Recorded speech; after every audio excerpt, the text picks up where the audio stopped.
अस्सलाम वालेकुम नाज़रीन, आप देख रहे हैं ZH एंटरटेनमेंट। मैं हूं ज़हीर अहमद। आज 14 अगस्त है, जश्न आज़ादी मुबारक सबको। और इसी सिलसिले पे पेट्रोटिज़म के ऊपर एक फ़िल्म बनी थी, उसके रिव्यू देते हैं। हमारी बड़ी यादें हैं, आपकी भी यकीन बहुत यादें होंगी। उस फिल्म की ईची बीची सारा कुछ बताएंगे, कौन क्या था उसमें और उसके कितने आर्टिस्ट इस वक्त दुनिया से जा चुके हैं, उसमें जिन्होंने काम किया था उसके हवाले से भी आपको बताएंगे। फिल्म कैसे हमें लगी थी, किस सन में पे आई थी, वो भी बताएंगे। सबसे पहले आपको बताते चलें कि 30 सितंबर 1988 का दिन था जब ये फिल्म रिलीज़ हुई। फिल्म का नाम था गरीबों का बादशाह। गरीबों का बादशाह में जावेद शेख साहब ने गरीबों का बादशाह के बारे में क्या हमें मैसेज रिकॉर्ड करवाया है, और जमशेद हबीब जो एक और किरदार थे जिन्होंने जावेद शेख के बचपन का किरदार अदा किया था, उन्होंने क्या कहा, वो दोनों आपको सुनाते हैं।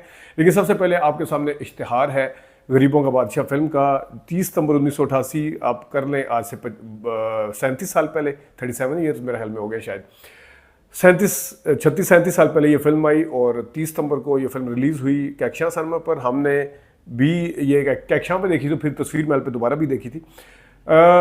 ये फिल्म जो थी 21 अक्टूबर तक चली, लेकिन आपके सामने इश्तिहार जो पहले वाला है उसमें आपने देखा नेटफ्लिक्स सिनेमा है, तो 5 जो दूसरा इश्तिहार है उसमें आप देख रहे हैं कि 5 हफ्ते जा रहे हैं इसके। उसकी वजह ये थी गो के कैक्शा पे इसने 3 हफ्ते पूरे किए थे।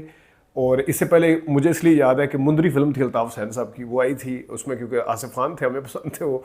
इसमें गरीबों का बादशाह में भी आसिफ खान थे, और उसके बाद फिर जब ये फिल्म उतरी तो उसके बाद अगली फिल्म शेरबाज खान आई थी, वो भी उसमें भी थे। तो ये यहाँ पे इतनी चली थी 3 हफ्ते, लेकिन 5 हफ्ते कुल चली, क्योंकि दूसरे सिनेमा पे 2 हफ्ते चली थी। इसके साथ लाहौर में अगर बात की जाए, रतन सिनेमा पे ये फिल्म रिलीज़ हुई गरीबों का बादशाह 30 सितंबर। आपके सामने इश्तिहार होगा, आपको नज़र आ रहा है। और सुना मैंने ये है कि बेम्बिनो सिनेमा पर यह फिल्म आई थी कराची में, और कराची में इसने 11, 12 या 13 हफ्ते बेम्बिनो पे निकाले थे, और कुल वहाँ पे 41 हफ्ते चले थी। तो सिल्वर जुबली ये कह सकते हैं, ये गोल्डन जुबली तक नहीं पहुँच सकी थी। परवेज़ मलिक साहब इसके डायरेक्टर थे। फिल्म की तफसील के ऊपर जाने से पहले आपको बता देते हैं, इसमें जो जावेद शेख ने बादशाह का किरदार किया था, वो गरीबों का बादशाह उन्हीं का टाइटल था। तो वो इस फिल्म के बारे में क्या कहते हैं, इसकी क्या यादें हैं, और उसके साथ साथ परवेज़ मलिक साहब के बारे में वो क्या कहते हैं, और परवेज़ मलिक साहब की दूसरी जो फिल्म थी जंजीर, उसके बारे में वो क्या कहते हैं, सुनिएगा ज़रा। वालेकुम अस्सलाम। हाँ हाँ भाई, बड़ी यादें वाबस्ता है उन फिल्मों से, बहुत अच्छी। और परवेज़ मलिक के साथ काम करके ये जंजीर और गरीबों का बादशाह में बहुत मज़ा आया। और दोनों पेट्रियाटिक फिल्में थी। वो बड़े पेट्रियाटिक से, अब सब्जेक्ट भी वैसे ढूंढते थे। जंजीर का भी ऐसा ही था। और जैसे जंजीर में वो गाना, आओ बना ले अपने हाथों को जंजीर, इस मुल्क की लिखनी है हमने तकदीर। तो ये आजकल तो ये बिल्कुल समान नजर नहीं है। गरीबों का बादशाह में 4 सूबों के लोग कैसे कैसे लोग अलग हो रहे थे, तो वो ये बंदा जो है ना वो आके जोड़ता है। और उसमें भी एक ऐसा गाना था हुबुल वतनी पे। तो बहुत दोनों फिल्में बहुत कमाल की फिल्में थी। परवेज़ मलिक साहब एक सुलझे हुए, सबसे पढ़े लिखे फिल्म के डायरेक्टर थे, मगर आजकल तो वो दौर ही नहीं है, और वो सोच ही नहीं है डायरेक्टर्स की कि इस पे ऐसी कोई फिल्में बनाएं। बहुत यादें हैं, और बहुत मिस करता हूँ ऐसे रोल्स को, ऐसी डायरेक्शन को। तो अल्हम्दुलिल्लाह फिर भी हमारी इंडस्ट्री काम कर रही है, बट वो जो हमारी इंडस्ट्री 80s 90s में थी, वो नहीं है। मैं मिस करता हूँ और परवेज़ मलिक को सलूट करता हूँ। और ये 2 फिल्में उनकी मेरी यादगार फिल्मों में से, दोनों पेट्रियाटिक है। फिल्म की कास्ट के हवाले से अगर हम बात कर लें, तो इस फिल्म में जावेद शेख सलमा का ने लीड किरदार अदा किया। आबिद अली, निदा मुमताज़ और आसिफ खान ने इसमें सलमा का के वालिद का किरदार अदा किया था। सिकंदर शाहीन भी थे इसमें, अनवर इकबाल भी थे, नूर मोहम्मद अशारी का भी एक सीन था। फिर जो 4-5 सूबे की नुमाइंदगी करने वालों में, उनमें औरंगज़ेब लगारी जो थे, फिर उसके साथ अलबेला साहब थे, और फिर आबिद कश्मीरी साहब भी थे, और फिर इसमें बेदार बख्त साहब थे, बड़ा अहम रोल किया था इन चारों ने। निदा मुमताज़ का मैंने पहले नाम आपको बता दिया, तो इसके अलावा आबिद अली का भी, ये सारे इसमें शामिल थे। तलत हुसैन साहब का किरदार बहुत अहम था। तो फिल्म की कहानी कुछ इस तरह से है कि बादशाह जो है वो एक छोटा सा बच्चा है, और वो एक जगह पढ़ता है, और वहाँ से उसको स्कूल से हालात की तंग आने की वजह से उसको निकाल दिया जाता है या छोड़ जाता है, जो भी होता है। एक गरीब को एक अमीर मार जाता है और वो अमीर सेठ हशमत होता है। उस तरह वो बल्कि इसको मार के नहीं जाते, इसके वालिद जो सिकंदर शाहीन होते हैं वो सेठ हशमत यानी आसिफ खान को देख लेते हैं कि किसी को मार के भाग गया है, तो वो उसके पीछे पड़ जाता है। सेठ हशमत को पता चल जाता है कि नवाज नाम का आदमी उसके पीछे पड़ा हुआ है। वो आबिद अली को वकील हायर करके, वकील उसका दोस्त होता है, उसे कहता है किसी को पैसे दे दो, मुंह बंद करवा दो। वो मुंह बंद नहीं होता है। इस तरह आसिफ खान साहब जब देखते हैं कि अब इस ऐनी शायद जो है मेरे खिलाफ है, तो उसको उसका घर तबाह कर देते हैं। नेगेटिव आदमी दिखाया आसिफ खान, अमीर सेठ। उसके बाद जावेद शेख साहब, सिकंदर शाहीन का जो बेटा होता है, वो किसी मास्टर के पास जाके पलता, मास्टर तलत हुसैन साहब है। और इस तरीके से ये स्टोरी फिर आगे बढ़ती है, कैसे बढ़ती है वो भी आपको बताते हैं। लेकिन जमशेद हबीब जिस वक्त मस्जिद के पास जाके डायलॉग बोलते हैं और वहाँ से अंदर से मास्टर साहब निकलते हैं, वो डायलॉग क्या थे, जमशेद हबीब का सीन देखिएगा ज़रा। अगर गरीबी इतना ही बड़ा जुर्म है तो मुझे गरीब क्यों बनाया? क्यों बनाया गरीब मुझे? जिस तरह मैंने बताया, सलमा आगा जो है वो बेटी है जनाब आसिफ खान की और सेठ हशमत की, और वो इलेक्शन लड़ने के चक्करों में होते हैं। वो गरीबों वाली साइड पे उनको भेजते भी हैं तकरीर करने के लिए। सलमा आगा बड़ी मुश्किल से वहाँ पे तकरीर करती है क्योंकि नाज़ों की पली बच्ची होती है, तो इस वजह से। लेकिन जावेद शेख साहब फिर उसको हाथों हाथ लेते हैं। वहाँ पे एक गाना है, जो कुछ हूँ मैं खुदा की कसम खुश नसीब हूँ, इस बात पे है नाज मुझे मैं गरीब हूँ। तो ये एनयर का गाना था, जावेद शेख के ऊपर बड़ी उठ के आवाज़ आई थी वैसे बाय द वे। तो गाना भी की पिक्चराइजेशन बड़ी अच्छी, ज़रा देखिएगा।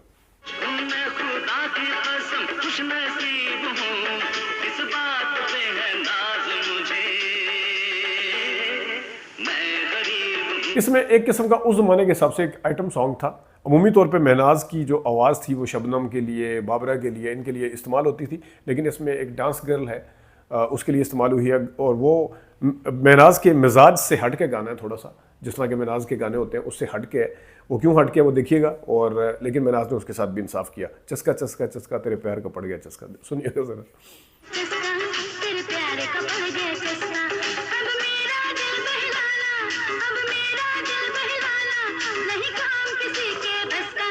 तलत हुसैन साहब के स्कूल के गिराने की बात होती है कि गिरा दिया जाएगा। आगे जिस तरह मैंने आपको बताया 4 करैक्टर सिंबॉलिक दिखाए हैं। एक बेदार बख्श पठान का करैक्टर, और लगारी सिंध का करैक्टर बलोची एक और है, और आबिद कश्मीरी जो है वो पंजाबी बने हुए हैं, अलबेला जो है मुहाजिर बने हुए हैं। ये फिर उन स्कूल गिराने के जवाब में क्या जवाब देते हैं कि आपके स्कूल को नहीं गिराने देंगे हम, जो भी देखिएगा सुनिएगा। मास्टर साहब, हम आपका कोई मदद कर सकते हैं? हम मजबूर हैं मास्टर साहब, जना कॉलोनी की हदूद से बाहर ना हम कुछ करते हैं और ना कुछ कर सकते हैं, और आपका स्कूल जिना कॉलोनी की हदूद से बाहर है।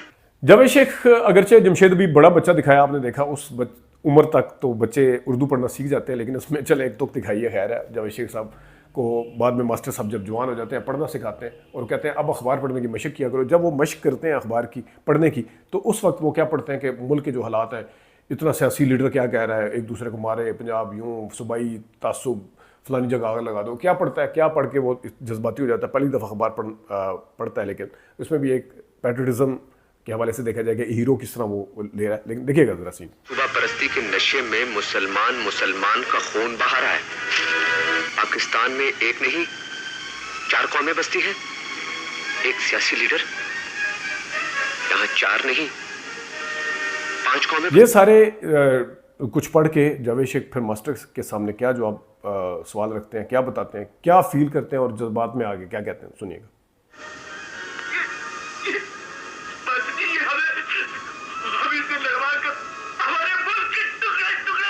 एक और करैक्टर जो कि आबिद अली, जिसकी बेटी को उठा के ले जाते हैं जनाब साहब सिकंदर शाहीन साहब, क्योंकि आबिद अली वो वकील होता है जिसने सारा कुछ वो आसिफ खान के साथ मिला होता है। वो बेटी कहीं दारुल अमान में छोड़ के आता है सिकंदर शाहीन, लेकिन वो आगे धंधे कराने के लिए लगा देती है। लेकिन वो वहाँ पे भाग के दीदा मुमताज़ जावेद शेख के पास चली जाती है, उस मोहल्ले में चली जाती है जहाँ ये चारों सूबाई वाले भी सिंबॉलिक मैंने करैक्टर बताए ये होते हैं। फिर वहाँ पे वो जावेद शेख को अपना भाई मानती है। और वहाँ पे एक गाना है बड़ा मेरा फेवरेट है और इस फिल्म का थीम सॉन्ग भी है।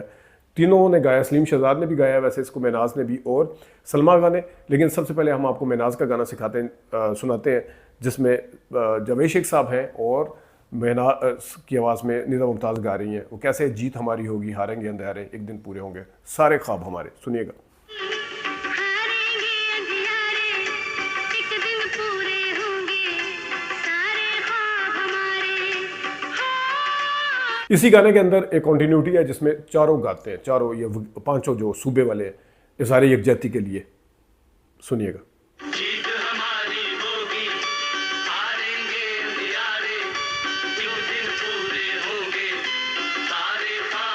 लाइट भी चली गई है इसके दौरान ही, लेकिन मैं आपको बताता हूँ कि जो सलमा आगा है वो, उसको जब पता चलता है कि मेरा बाप किस किस्म का आदमी है, हर किसी की इज्जत लूटता है और किसी को लिहाज नहीं करता, वो फिर खुद एक घर के अंदर मुजरा करती है। वो समझता, आसिफ खान समझ रहा होता है कि ये मुजरा करने वाली है, बड़े बड़े आराम से बैठे होते हैं। लेकिन सुनिएगा, आज दिल थाम कर मेरा मुजरा सुनो, फिल्म का क्लाइमैक्स भी यहीं से शुरू हो जाता है, देखिएगा।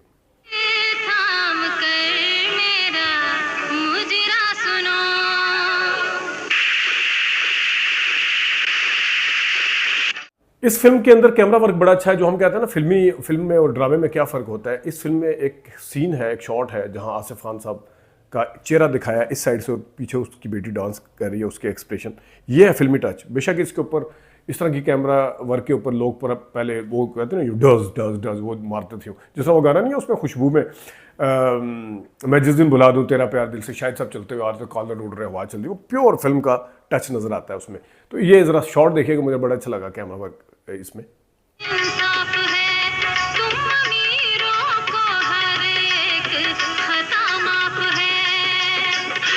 आसिफ खान साहब इन सबको आपस में लड़ाने की कोशिश करते हैं। जावेद शेख जब जाते हैं तो उनके सामने बादशाह को कहते हैं, चारों सूबे पांचों वाले, ये पंजाबी, सिंधी, पठान, बलोची, महाजर, कि आप में से, हम में से किसी एक को चुनना होगा। वहाँ पे लड़ाई एक किस्म की डालने की, फूट डालने की, पैट्रियटिज्म के, इसी वजह से मैं कह रहा हूँ 14 अगस्त और इस, देखिएगा ज़रा क्या था सीन।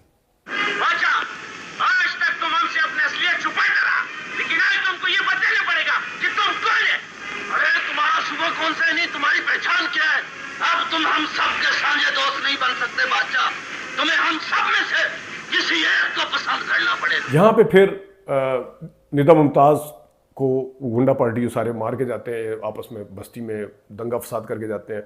जिस तरह निदा मुमताज़ गाना सुनाती है, जीत हमारी होगी, और जावेद शेख को तसल्ली देती है, इसी तरह फिर जावेद शेख साहब का गाना आता है सलीम शहजाद की आवाज़ में, जीत हमारी होगी, हारेंगे अंधारे, उसको तसल्ली और हौसला देते हैं। हालात क्योंकि ख़राब हो चुके होते हैं, देखिएगा। होगी, हारेंगे अंधियारे, एक दिन पूरे होंगे सारे ख्वाब हमारे। जावेद शेख साहब अपने बिछड़े हुए बाप को मिलते हैं और पता चलता है सिकंदर शाहीन के बारे में। तलत हुसैन बताते हैं, हर जगह तलत हुसैन साहब उनकी मदद करते हैं, मास्टर जी जो होते हैं, देखिएगा। बचपन में तुमसे बिछड़ गए थे मेरे पापा। और आखिर में उसी वकील को पता चलता है कि निदा मुमताज़, आबिद अली को पता चलता है कि उसकी बेटी थी, जिसको खुद उसने गुंडों के हवाले कर दिया। वो हेल्प के लिए हेल्प मांगती है, लेकिन वो नहीं उसकी हेल्प करते। बाद में पता चलता है जब वो मर जाती है, देखिएगा जरा सीन। धोखा दे रहे हो मुझे।